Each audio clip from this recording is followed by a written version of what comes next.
Hey everyone, here's 20 disturbing, creepy, and scary facts about the FNAF chapter in Dead by Daylight. A creepy detail to kick off is through the model of Springtrap or William Afton himself. It may initially appear as just an animatronic suit, but beneath we can see Afton's remains. This is the highest quality texture we've actually seen of him, with it being the most detailed and realistic depiction of him, even compared to the FNAF games. This is Afton's rotting corpse that sits within the suit after he died inside, with the spring locks crushing him within. Another key feature of this is his missing hands. This can be seen when playing as him. You can see that where his body has his corpse underneath in most areas, it doesn't for his hands, with them appearing to have been severed completely off when the spring locks fired. Springtrap's Mori has Afton place survivors into an animatronic suit. It's slightly adapted for gameplay, and so it's not really a spring lock suit or anything like that, but instead just a series of razors. But the idea is sort of the same. When killing his victims, Afton hid them inside animatronics, and so is likely replicating this method in a form for his Mori too. The cleanliness of the pizzeria is honestly one of the worst and most disturbing parts about this chapter. If we look at the food preparation areas, we can see moldy cheese, maggots in the food, and it's really disgusting. They really went to town in adding a lot of really horrible details to the food, which I have an element of respect for, and an element of, oh god, why? A slightly creepy detail too is the pizza ovens flapping open. It's just a bit eerie and definitely adds to the atmosphere. If you go over to the room where the animatronic heads are, you'll notice their eyes moving to follow you as you walk past. Not all too dissimilarly from the statues on Yamaoka, or the suits of armor on Vecna's map, except in this case they follow you even if you're watching them. We can see the original 3 animatronics on stage in the pizzeria, with them even coming alive when the generator in the pizzeria is completed. This may initially appear quite innocent, but it makes it quite likely that this means the children's souls within these animatronics actually got taken to the realm too. If you didn't know, the entity is able to take things and keep people alive and living within just parts of the person or thing. For example, Pam from TCM is still alive within just this slither of her face. It's highly likely therefore that the animatronics present on the map do still include the kids' ghosts, but they are incapable of moving or interacting. It's also possible they live on within just the masks, which could explain the tracking eyes. One animatronic missing from the lineup is Foxy.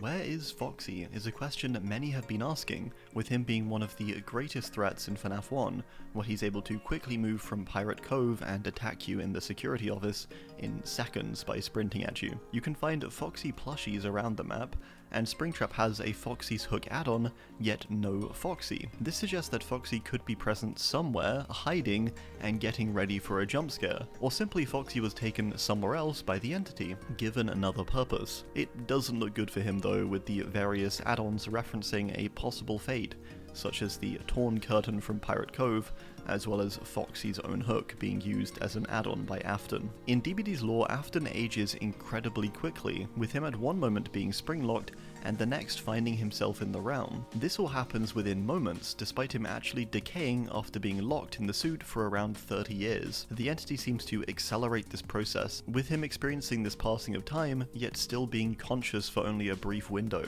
before he enters the realm, completely decayed as we see him now, moments before being a regular human. That's pretty horrifying. The Iridescent Remnant add-on is very interesting, with it appearing to be a remnant from the FNAF series. From what I've learned, this is what various souls in the series are trapped within, and allow the animatronics to come alive, controlled by various spirits, such as the children's within the original 4 animatronics. Therefore, this remnant is quite likely either one of the 4 children's souls, possibly the missing Foxys, or possibly even Afton's own soul, with this sort of making sense with it being iridescent. I do believe it has to be a soul somewhat important to Afton though, considering it is one of his iridescence, and so surely quite important and a means to bring out Afton's emotion for the entity to feed on. The pizzeria exists on the Withered Isle, a realm which is honestly one of the most disturbing in all of DBD. It houses both of the game's monstrous abominations, Dredge and Unknown.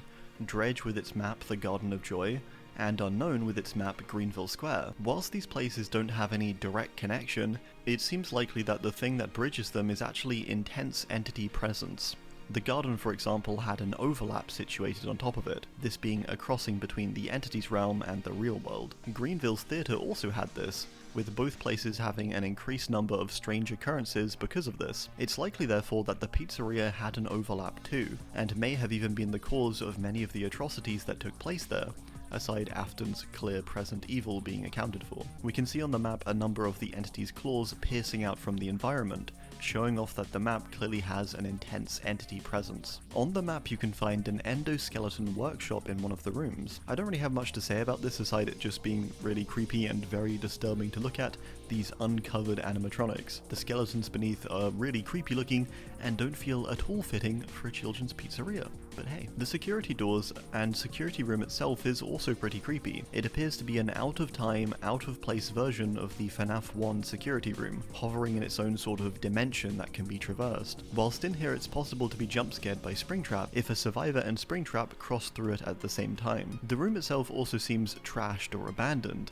suggesting the fate of whoever the security guard was. This is sort of backed up too, due to the badge being one of the add-ons. There's a jump scare that can be found as you enter or exit the pizzeria, with a bloody endoskeleton reaching out of the vents. It reaches its arm out as you walk into the room, and then hangs limp from the ceiling. It's pretty creepy. It's also likely a reference to how Springtrap is able to move through the vents himself in FNAF 3. Movie Afton appears to have been saved by the entity in his dying moments, due to him, unlike base Springtrap, having a human appearance still. In the movie, when Afton is killed, the springlocks are triggered by Chica's Cupcake biting into him, causing a large wound, which we can see on him. He then puts on the yellow rabbit mask before dying. In-game though, Afton does not have the mask, and he appears to hold the Cupcake bite mark when entering a trial, suggesting he was taken at the same moment the springlocks fired, with the entity saving him seconds before his demise. This likely explains Afton's much more cheery persona in this outfit, with him foregoing the intense pain of being springlocked, and likely being eternally grateful to the entity and in its servitude. This is also likely the reason for the Cupcake hiding in the lockers. It's likely actually afraid that movie Afton will find it, and so it's hiding away. I guess that's not too disturbing, but sort of scary from the perspective of the Cupcake.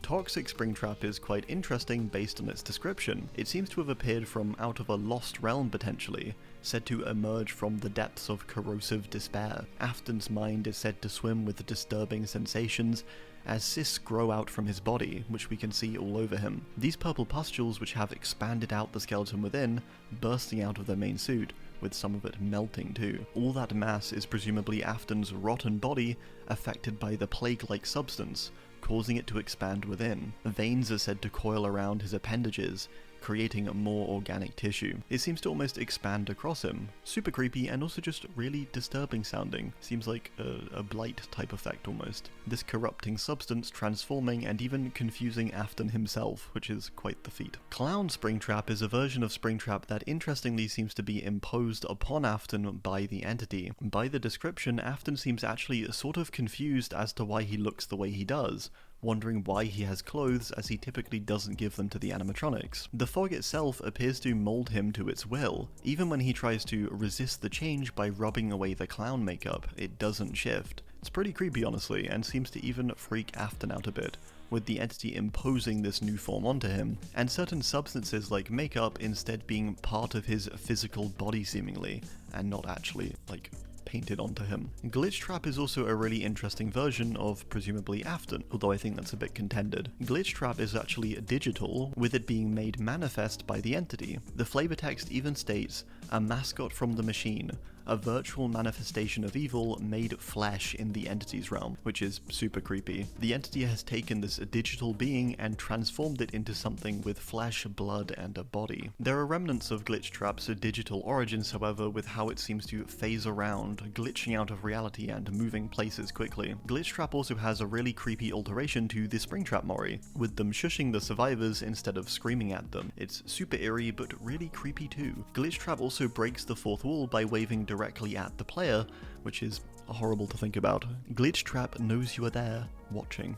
Prestige Springtrap gives us a bit of a creepy insight via the flavor text into sort of an alternate version of Afton's perspective on his killings, where typically the bloody outfits have a more brutal story to them in terms of what the killer did to the survivors. The reverse is true for Afton. In his outfit, his spring locking is recounted, and we get a bit more detail this time around, with the text mentioning how his body was ripped apart, and how instead of trying to hide from the spirits of his past, he was tormented by them. It's this really unique spin on the situation where the brutality falls to Springtrap's own suffering rather than the survivors or his victims. His bloody look reflects him suffering more during the spring locking, and not his killing of the survivors, for example. The hole in the pizzeria ceiling is quite a striking look, with there being this huge fleshy gap in the ceiling of Freddy Fazbear's Pizza. This of course isn't a usual feature of it, and I believe this is the result of the entity and the moment it took Afton, with the floor around it being checkered. It reached down from the skies, leaving behind this horrible fleshy mass and a lot of blood, which could be Afton's from the spring locking. It's pretty disturbing, as we usually don't get to see this, the specific place where a character is taken, but it would make sense with it being a significant part of Afton's story, and a huge retained moment in his mind that would manifest in the realm's map as this huge gap in the ceiling, and probably also his memory too. Well, that's gonna do it. I do hope you enjoyed. Thanks for watching, and goodbye.